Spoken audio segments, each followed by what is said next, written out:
Hey guys, and welcome back to ZRZ. I know it's been a while, but I'm back with another DualShock 4 video because why the hell not? And this looks pretty cool actually. This is actually a DIY mod kit for your DualShock 4. And this was sent to me by the Controller People. So huge thank you to Alexander from the Controller People for letting me check this out and show you guys how to install it. But it's a pretty simple to install mod kit. You don't have to actually do any wiring or soldering or anything. You just open up your controller, drill a couple holes, and insert this mod kit into place, and then you suddenly have two extra paddle buttons, which is really cool. So definitely check out the website, thecontrollerpeople.com. They have some awesome custom PS4 controller goodies on there. So let's get straight into it. This is the package they sent. So it's a controller in here as well as the mod kit, but you can get just the mod kit to mod your own controller. But in this case, I'm going to be working with the one that they've given here. So in here, this is a DualShock 4 that they've provided to do this mod on. And in here, we have the actual main piece here. So this is the circuitry. So these are the little paddles that we'll stick on afterwards. And this is what clips into the inside of your DualShock 4 controller. And you just stick these connectors into place without actually having to do any wiring or anything, and they should allow you to use these buttons. The only thing you have to do is drill holes into the back of your DualShock 4 here and here to allow you to insert these little paddle trigger things at the back. So with everything out of the box, this is what you get in the kit. So you have the main sort of piece of circuitry here with the buttons on there, right there, and then you also get these little paddle trigger things, which would actually insert on top of there, but we'll do that after this is installed, because I don't want to put them in and then it'll be hard to take out, but they'll go right there, so you can actually see the way it works. So when you pull on the trigger, it'll actually press those buttons, so that's really cool. And then a few stickers. This would actually go in place of the sticker at the back of your DualShock 4 controller, because this is where the holes are going to be drilled. So this sticker has those holes, so it should look quite neat once it's all done. So the first thing we need to do is remove the 4 screws at the back of the DualShock 4 to open it up as usual. Now just pulling the two pieces of the case apart, this is always the difficult bit, but there we go. Pops open. It sounds like it breaks, but that's that open. I think the trigger fell out, but we'll just pop that back into place. Remove this ribbon cable so we can actually separate the two pieces. Yes, if your triggers fall out like that when you first open the casing, you can just pop them back into place and they're all good. Okay, so with the two pieces apart, I'm going to focus on this piece for now, and I've moved to the other side of the camera so I can actually do this with a bit more space.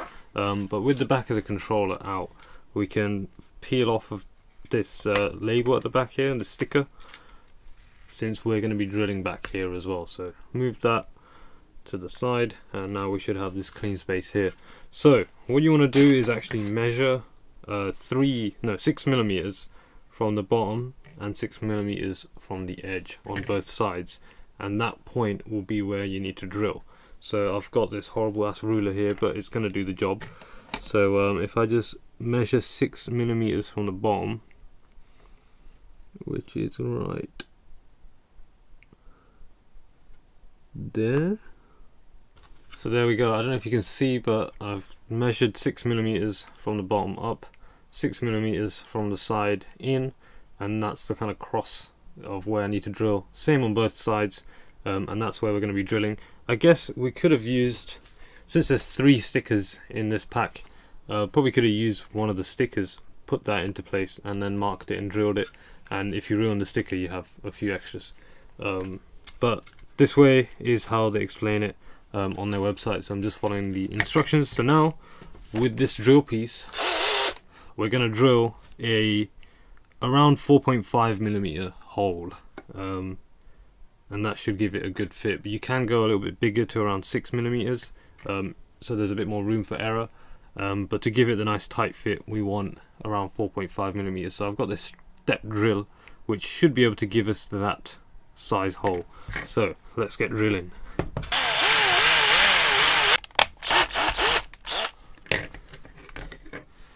So there we go, there are the two holes drilled out.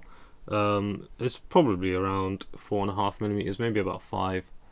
So they're a little bit bigger than we hoped, but that should do the trick. On the inside I did have to break these bits of plastic right there, because they kind of got in the way of drilling the hole, but that should help it go in nicely. So now that we got the holes drilled, we're going to go to the other side of the controller and actually install the circuitry itself. So this is the other side of the controller. First we want to move this battery out the way. Okay, so we got the battery unclipped, as you can see. So move that to the side, and then we want to take this black battery holder piece of plastic out of the way as well. So you can just lift that up like that. It's quite simple. It's actually going to be replaced by the mod kit, so that's out of the way. And now we want to unscrew the circuit board. So it's just another little screw in the middle. And before you lift up the circuit board, you want to actually take off this ribbon connector for the touchpad, because they are prone to breaking. So circuit board should come up now. So now you can flip it over like this and actually see where we need to come in contact with the mod kit.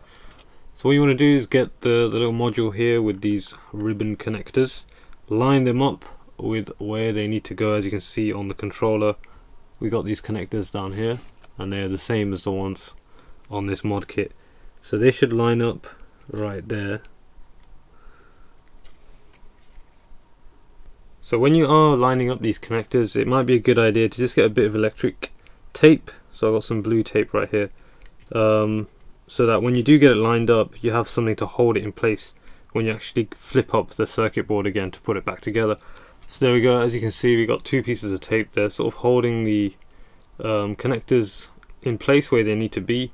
Flipping the board back over, line it up like that. There we go. So that looks good. It looks to be all lined up how it was. So we stick that little screw back in to hold the circuit board in place again. Reconnect that before you put anything else back in, because then it's really difficult. So that's the touchpad connector put back in, and now we can flip over this, which is actually going to replace the battery tray. So that's actually in place now, all good. And then you've got your buttons up here. So now put the battery back on, it will fit in where it belongs. So we connected the battery back up, and these still work good. So that's pretty much it. That's the install done. So now we can get to putting the back casing back on and see if everything lines up. So we've got everything installed now. We just want to put this back piece on, see if our holes that we've drilled line up. But first you want to put this ribbon connector in for your light bar. So we've got the light bar ribbon cable in, and now we can actually put the controller together. So you want to put it in on the trigger side first. So get the triggers lined up and through like that. And then you want to push in these little plastic support bars or whatever into the bottom of the controller like this. And it should start pushing down, but before you really push it down, you want to actually line up those paddle sticks that we've just installed with the holes that you've drilled. So they might need a bit of help with the screwdriver to just push them out a little bit so that they actually go into the holes that you've drilled like that. So as you can see, they're poking through now, so we can actually close the controller. So on that last step, closing up the controller, I did notice that the holes that I drilled were a little bit too close together and a little bit too low, at least on this side. So it wasn't letting the sort of paddle to come back up after clicking the button. So just with the drill, gave it a few little adjustments and closed it up again. And now they click really well. And obviously it does take a little bit of trial and error. I think I probably drilled the holes a bit off to begin with, so now they're a little bit bigger than they probably should be, but there's actually no problems with them now at all. And with one of these stickers chucked on, which I will do in a second, it'll cover up the sort of excess of the hole, so you won't be able to see all of that roughness. But that seems really good. And before we stick these lovely little trigger pieces on, so that it's nice and comfortable to click, I'm going to stick one of these stickers on there now. So there we go, with the sticker put on it's actually so much better. You can't actually see the huge holes that are cut, so to be honest there's a lot of like room to work with. You can drill a hole maybe a bit too big, which makes it a lot easier to line these up, and then if you put a sticker over you can't even really tell that the hole's too big, and they feel good. So once it's all tested, everything's working good from what I can see, and these additional paddles are assigned to the X and circle buttons. Once everything's screwed back on, we can stick on these lovely little handles here. That's so much better. So now we actually have like a proper surface to click with, and that's great, that's beautiful. So you can see, there we go, that's them installed. Very nice, and they literally just sit exactly where your middle finger would sit when you're holding the controller. So with the mod kit fully installed, we can now connect it up to the PS4. Playing a bit Uncharted 4, you can straight away notice the advantages of this mod kit. The extra triggers or paddles assigned to the X and circle button just makes it much easier to play like a game like Uncharted or Call of Duty on multiplayer. For example, you can crouch, you can roll around and jump without actually removing your thumb from the right analog stick, so they're permanently there pretty much, which is a really cool feature. You can kind of dodge gunfire or jump out of the way really quickly and then aim at the same time, which is a really useful thing. I really like the feedback on them, the tactile kind of buttons, the micro switches. They feel really good. I did have some problems with it getting stuck at times, I think because the switches are made of rubber, so if it's being pushed at an angle then it will get stuck a little bit. But you got to make sure that you cut the holes properly and they have enough space to move around, but obviously not too big so they have too much flex to them. But this is a really cool DIY kit. Definitely check it out at the controllerpeople.com website. They have a bunch of custom controller PS4 stuff on there, which is really cool. But that's pretty much it with this video. I hope you enjoyed. Thanks for watching, and I'll catch you in the next one.